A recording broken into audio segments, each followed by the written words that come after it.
in the next kind of 15 minutes, we're going to share some tips and tricks, and hopefully I'll support you, whether it's a pitch or an interview or just a meeting, really.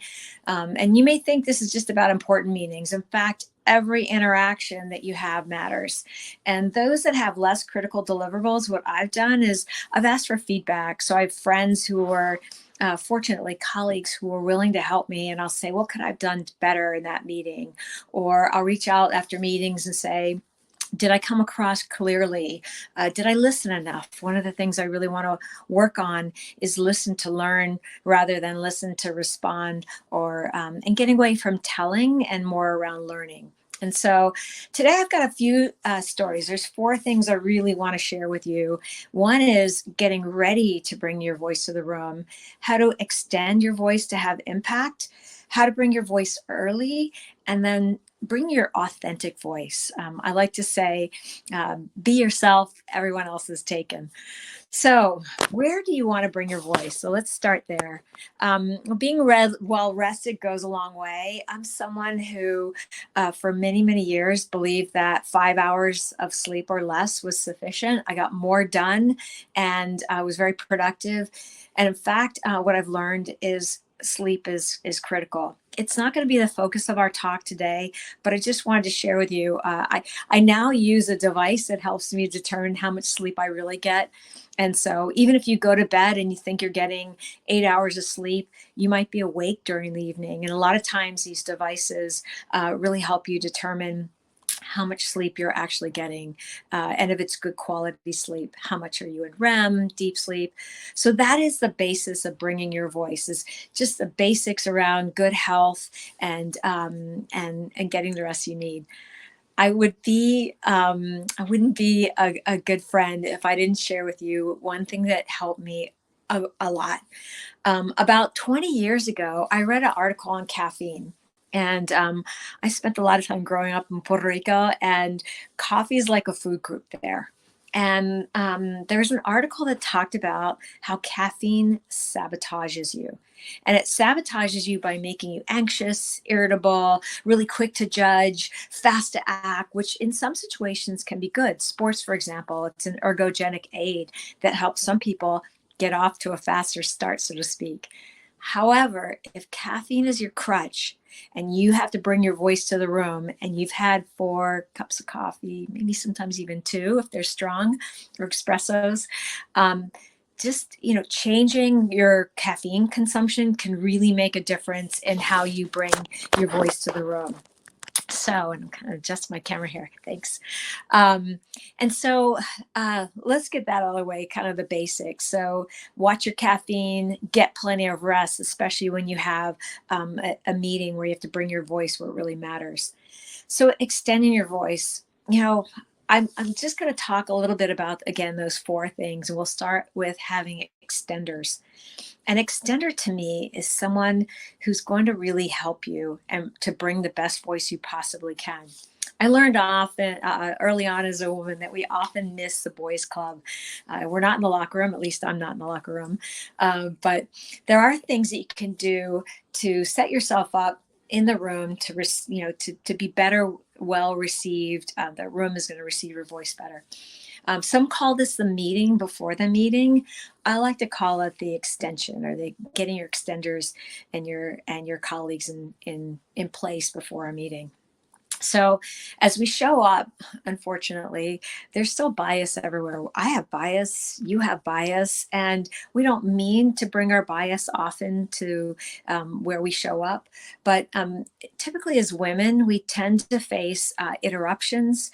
People restate what we've stated, which I think we stated pretty well, but they'll restate it and then they get all the brilliance, and someone will say, gee, Joe, that was a great comment. And you think, I actually just said that. And so you can actually use this to your advantage. And the great thing about having extenders is before a meeting, you can pitch your idea, your thinking to others in the room without saying, hey, I need you to be my extender. You can say, would you be willing in this room as I pitch to either repeat what I say and support it if that's what you believe, or if there are interruptions in the room, to actually give people, and you don't even say it's you, but give people that opportunity to talk. And so you're actually partnering with your extenders to be the person in the room who drives a better meeting. If it's an interview, it's a little, and one-on-one, it's a little more difficult. But we'll talk a little bit how to make your voice heard there too. So having those extenders are really important. During a meeting, my friend Jorge had stopped someone who interrupted me, and he said, "Hey, could you please let Graciela finish? I think she has something really important to say." Jorge is somebody who I had engaged prior to the meeting to help me. And I have a friend, Sarah, who also said, "I really liked what you pitched to the team. And can you tell us a little bit more about the Agile framework that you're trying to really start here? I think it's going to make a difference." Sarah and I had talked a lot about Agile. She's a real proponent of Agile, wants to leverage it for her team. So Jorge and Sarah became extenders for me. So the next point I want to bring up real quickly is around just showing up. So one of the things I've experienced is that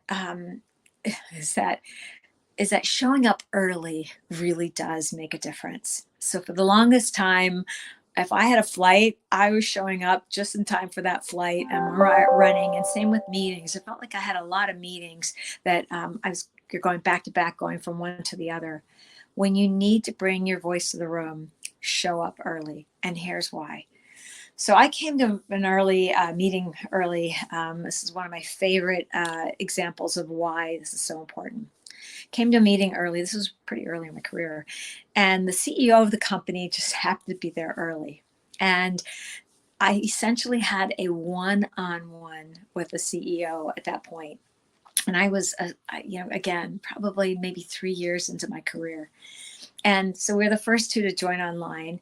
And in those 3 minutes, we were able to establish a connection. We figured out we both went to the same alma mater, and our alma mater, Georgia Tech, has a really great fighting song. I'm a random wreck from Georgia Tech, a hell of an engineer. And it has a lot of other really cool things about it. If you techies out there, or you can relate if you have a great fighting song for a school you went to.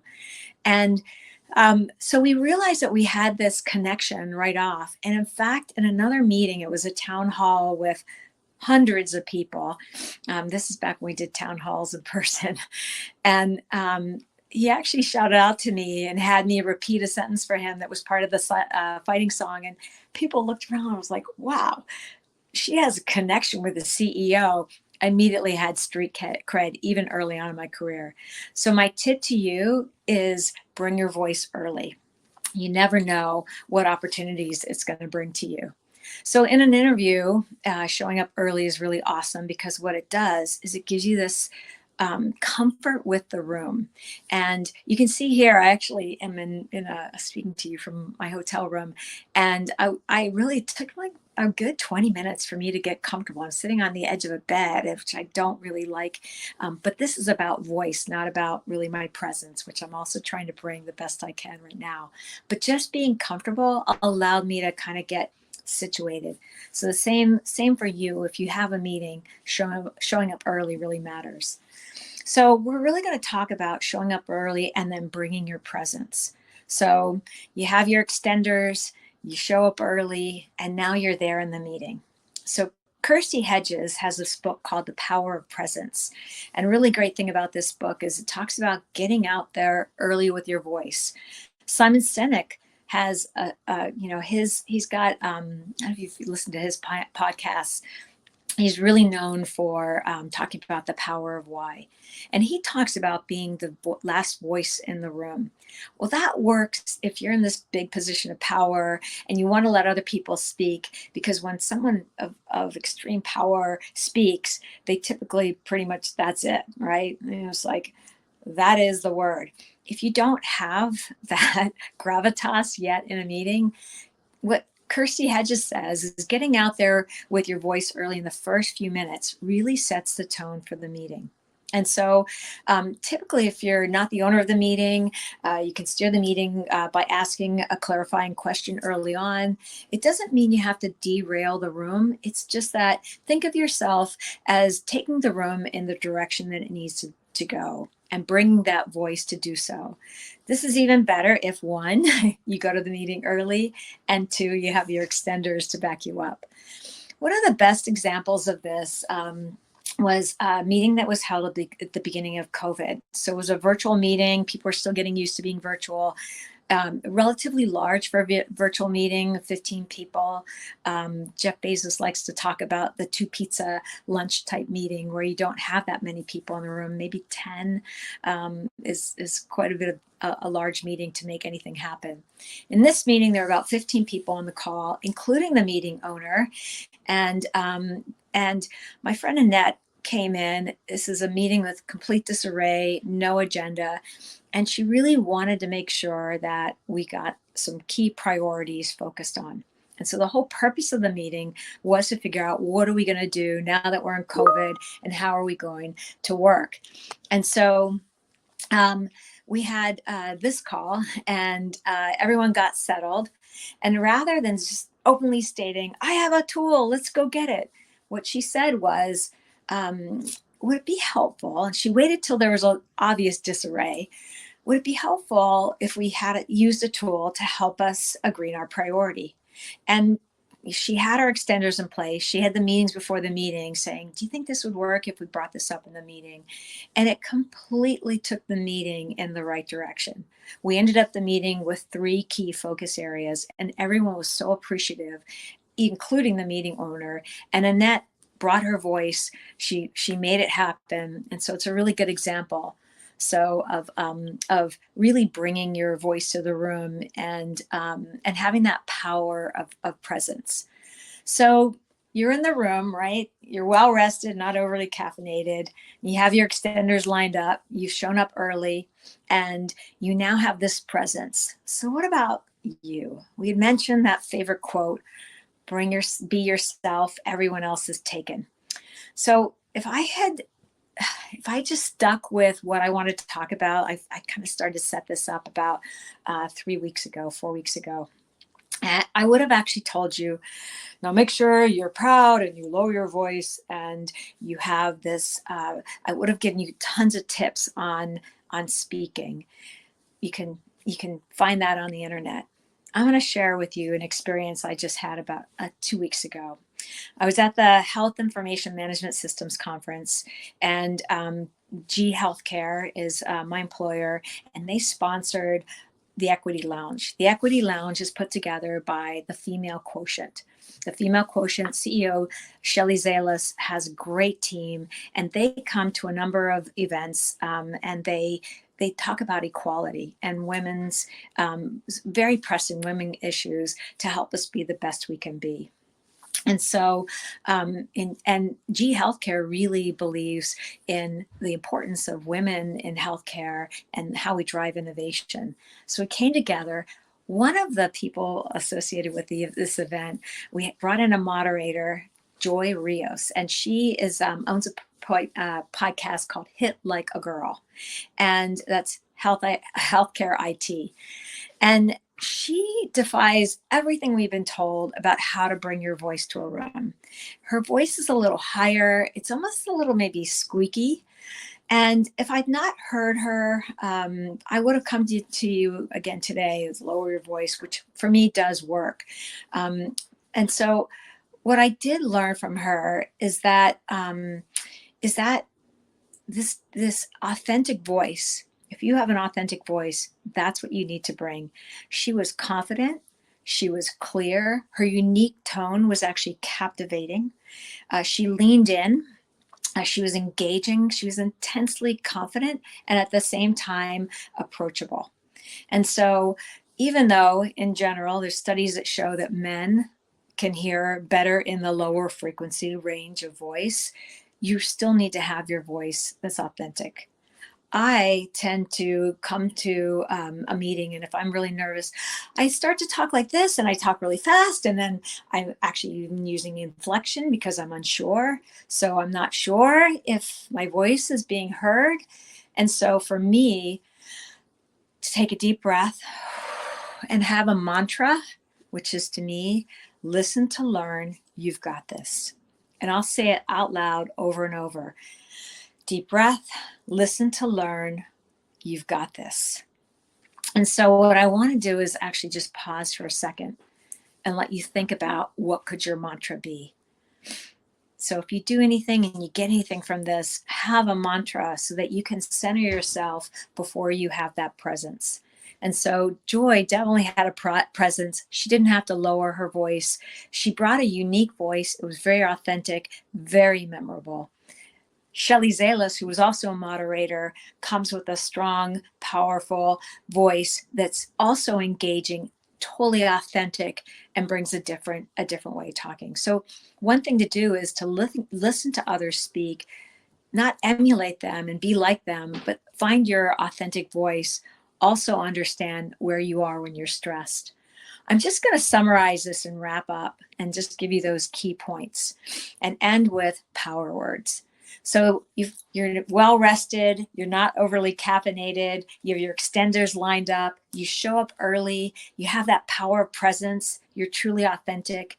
The last thing you want to do is avoid starting sentences with, I'm sorry, but to be honest, instead build with, I think.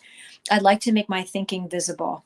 I really like what Roshni said, and let's take this conversation further with. And so you actually have this, you're coming from a place of confidence, but also that you're caring enough to engage your audience. And so with that, I'm not able to see what's happening in the chat and engage with you, which is really how I like to use my voice. But please reach out. I think you'll have my LinkedIn connection. And I see Anna coming back on. Yeah, this year you cannot see completely the all the beautiful comments that we are able to see. Okay. But yeah, there are so many people, and I'm sure you will receive so many follow-ups. We also will share your LinkedIn.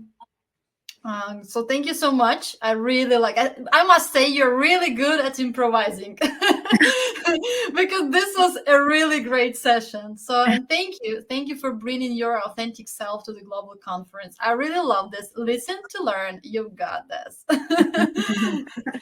Thank you so much. Thank you so much, Graciela.